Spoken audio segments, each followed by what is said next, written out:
Assalamualaikum warahmatullahi wabarakatuh. Halo semuanya, kembali lagi di pembelajaran ekonomi. Di video kali ini kita akan membahas mengenai materi akuntansi untuk kelas 12 pada tingkat SMA. Pada video kali ini kita akan membahas mengenai konsep akuntansi dan penggolongan akun. Dimulai dari konsep akuntansi. Sebelum itu, kita harus tahu nih, pengertian dari akuntansi itu apa. Akuntansi itu merupakan sistem yang mana itu ada 3 kegiatan. Yang pertama, ada kegiatan mengidentifikasi, mencatat, dan mengkomunikasikan. Apa yang dikomunikasikan? Yaitu laporan keuangan. Kepada siapa? Tentunya kepada pihak-pihak yang membutuhkan. Di Indonesia sendiri ada organisasi yaitu IAI, Ikatan Akuntansi Indonesia. Nah, dalam penyusunan laporan keuangan pun kita juga ada standarnya nih. PSAK IFRS, PSAK Etap, dan PSAK Syariah yang mungkin akan kita bahas pada video selanjutnya. Nah, di sini ya, kita tekankan kembali bahwa akuntansi itu ada 3 kegiatan, yaitu mengidentifikasi. Apa yang diidentifikasi? Yaitu mengidentifikasi transaksinya. Apakah perlu itu direkod, dicatat, ataupun tidak. Nah, kemudian kita akan mencatat dari transaksi tersebut ke dalam jurnal ataupun yang perlu dibutuhkan. Kemudian yang ketiga ada komunikasi. Apa sih yang dikomunikasikan dari akuntansi? Yaitu adalah laporan keuangan kepada pihak-pihak yang membutuhkan. Nah, di sini akuntansi dan pembukuan itu adalah dua hal yang berbeda. Kalau pembukuan itu hanya pada tahap recording, tetapi kalau akuntansi tadi ya mencakup ada 3 kegiatan. Lalu, siapa saja sih yang membutuhkan laporan akuntansi? Nah, ada dua pihak yang membutuhkan laporan akuntansi, yaitu ada pihak internal dan eksternal. Untuk pihak internal sendiri terdiri dari manajemen, manager, finance, human resource, marketing, dan employee. Nah, untuk pemilik, nah itu untuk mengetahui nih, apakah perusahaan itu kondisinya gimana, maju atau mundur gitu ya. Kemudian untuk manajer itu juga kurang lebih sama, tentunya untuk pengambilan keputusan. Kemudian untuk bidang finance tentunya untuk mengetahui kondisi keuangan kita ya. Sedangkan untuk human resource atau HRD tentunya laporan keuangan itu penting ya bagi mereka terutama dalam pengelolaan karyawan. Tentunya yang kelima ada marketing atau pemasaran. Tentunya penting ya kalau kita melihat adanya laporan seberapa maju sih jadi kita bisa mengambil keputusan-keputusan yang dibutuhkan. Kemudian ada juga yaitu employee, di mana adalah karyawan. Tentunya membutuhkan laporan akuntansi untuk mengetahui seberapa sih kemampuan perusahaan itu untuk menggaji kita ataupun memberikan bonus pada akhir tahun. Kemudian ada pihak yang kedua yaitu eksternal. Nah, eksternal itu ada pihak yang namanya kreditor, di mana namanya usaha tentunya butuh yang namanya modal. Dan salah satu jalannya mungkin bisa melakukan peminjaman kepada pihak ketiga.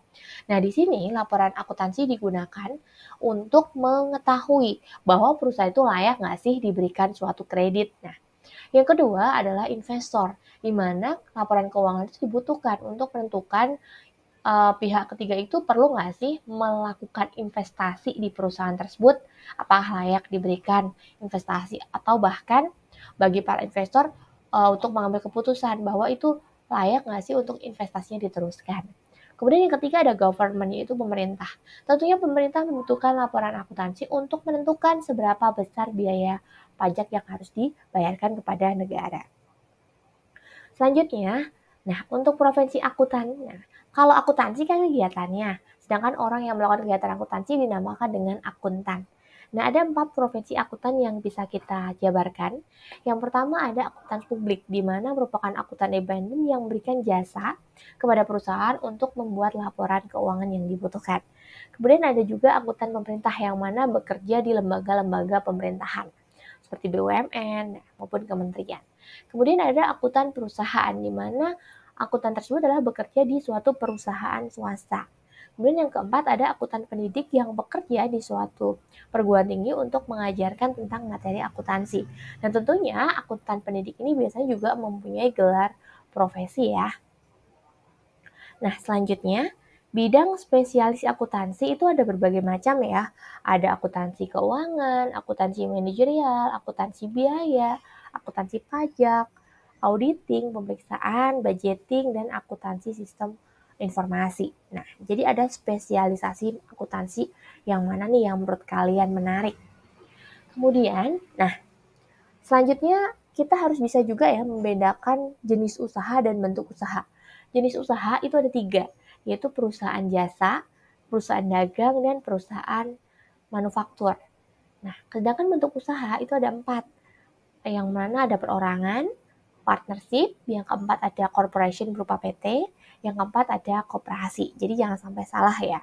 Nah, setelah tahu kita konsep akuntansi itu seperti apa, kita akan memasuki yang kedua yaitu tentang penggolongan akuntansi.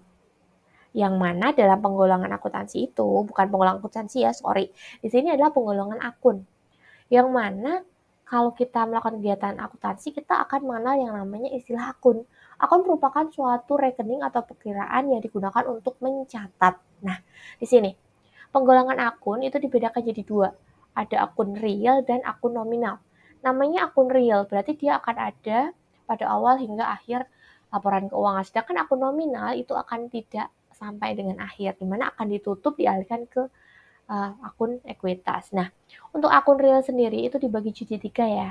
Ada akun aset yang merupakan harta perusahaan, yang kedua akan liabilitas yang merupakan utang atau kewajiban yang harus dilakukan pada pihak ketiga, dan yang ketiga ada ekuitas atau modal.